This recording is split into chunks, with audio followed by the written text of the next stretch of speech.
Do you remember games like Roller Coaster Tycoon or Sims? I was binge playing them as a kid, using the cheat code to get all assets at once. Last weekend, basically I learned how to build a world like this by myself, but inside a museum with a massive archive of historical garments at my very first hackathon. And I didn't expect that 48 hours would teach me so much about how building a massive game and squeeze this idea into a 5-minute pitch. I joined a hackathon at MoMu Antwerp, the fashion museum in the city that shaped some of the most influential designers of the world, hosting incredible exhibitions and hold a remarkable archive of historical garments. What people actually don't know is that these archives are owned by the citizens. Dope. Yes, that's true. Public museums belong to the locals. And MoMu is not the only one. Every country has their own archives. The problem is, they're not easy accessible. Even if parts of them are online, they're mostly hidden and hard to find. And most people don't even know that these collections exist. The challenge was simple but intense. How to make these garments accessible in an innovative, interactive way. But before creativity could happen, I was nervous. I felt like the first day of school. You walk into a room, meet people you never seen before, and all of a sudden you have to introduce yourself, explain what you can do and why your idea matter. That alone triggers already all insecurities of my younger self. And then came the first meltdown of the weekend. I didn't bring a laptop because I don't own one. I only had my iPad with me. The instructions literally said, bring your own device with working software. But I was too stupid to read the email invite properly. I felt embarrassed and completely out of place. Luckily, my group let me share their laptops, but the moment hit me hard. I wanted to run away. But once we got into the actual work, something interesting happened. 5 years ago, this situation would have stressed me a lot. Back then, I didn't know how to filter out the noise or make fast decisions. But this time, I really stayed focused, clear, and organized. I was helping to shape the process without forcing my ideas, something I struggled with in past.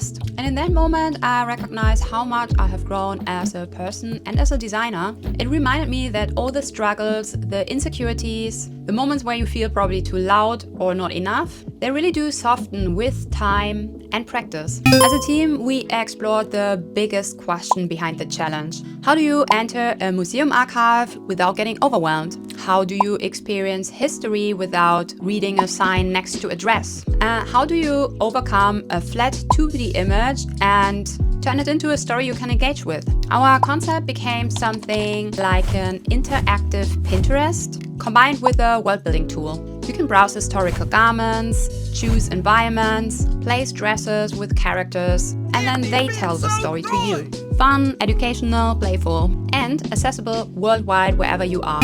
Whether you're at home or in history class at school or interacting with a museum screen, this tool gives you an entry point to topics you care about. It helps to understand why exhibitions are arranged like this, how the environment shapes the story, and the context between the exhibition pieces. It gives you the chance to become your own curator. So like Roller Coaster Tycoon, but with history. During the development process, we had the chance to present our ideas to coaches. And normally I'm someone who's cooking by herself until the perfect idea is finished. But sharing a not perfect concept helped to getting new perspectives and also letting others shape the idea and made the game more playful. And it also gave me the confidence that we are on the right track, which made me less nervous. Of course, the honeymoon phase didn't last forever. As deadlines came closer, also conflicts arrived, especially around the demo and the final presentation. So I suggested we record the flow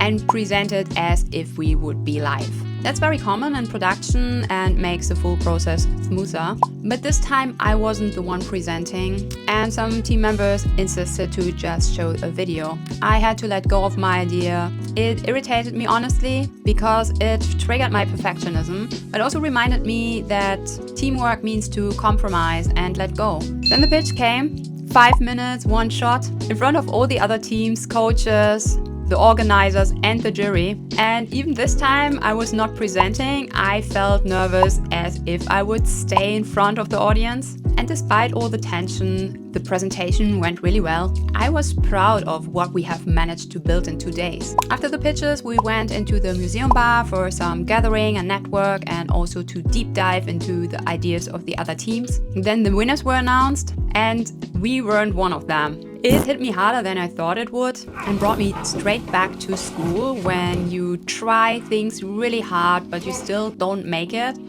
Especially in sports, there's this voice inside my head which always whispers, "See, you loser, you cannot make it." And it's an old voice, but it still stings. Failing or not winning brings up an old feeling I tried to avoid for many years. So in past, I've chosen challenges I always know I would master.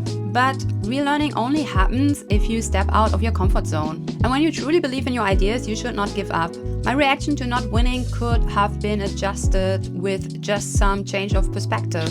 We can still use our pitch and present it to museums and investors. Every presentation is another opportunity to learn. And selling your ideas means that you have to explain others what's your thought in your head. So maybe our idea wasn't clear, or in general was out of scope. These all things to consider to improve. No one is building a product at the first try, even if tech billionaires want you to think otherwise. I learned to feed the feeling of disappointment for not too long and instead taking that energy to improve and continue. But the most fun part happened after the competition. We all went for food and drinks and the shyness disappeared instantly. The full atmosphere changed. We talked about our stories, laughed a lot. It felt like finding other people who think like me, loving the same niche I love, and who even accept my weirdness in the best way possible. So in the end, the real win wasn't the prize. The energy that comes from being surrounded by other digital fashion designers, and that I'm not alone on my path. It also allowed me to use my digital fashion skills in a completely different way. Normally I create content for digital production, cloth emulations, short videos, garments. But suddenly I realized that these same skills could be used to bring historical archives to life and create meaningful learning experience for other people. That truly excites me because it goes far beyond the fashion industry. It hints at a future where we can actually step into history, understand past centuries through immersive experiences, and connect with stories which were previously hidden or forgotten. What do you think about the concept? It would be amazing to catch your thoughts in the comments. And something unexpected happened. A few people recognized me from my YouTube channel, even if it's still a small one. That made me feel incredibly seen, and it reminded me why I'm creating content in the first place. So if you're new to this channel, I regularly post tutorials about digital fashion in Claes and Unreal Engine, and also share insights of my journey from traditional fashion to completely digital. If this inspires you or helps you on your path, feel free to hit the subscribe button. This already is a big support for me. Thanks to the MoMu, Claes and Dieter, the coaches, my Amsterdam peeps, Isabel Squared, the other attendees who made this event really fun, and of course my team, Judith, Brachem, Mittermeier and Karsten Pochopien, for inventing this great idea. Bye.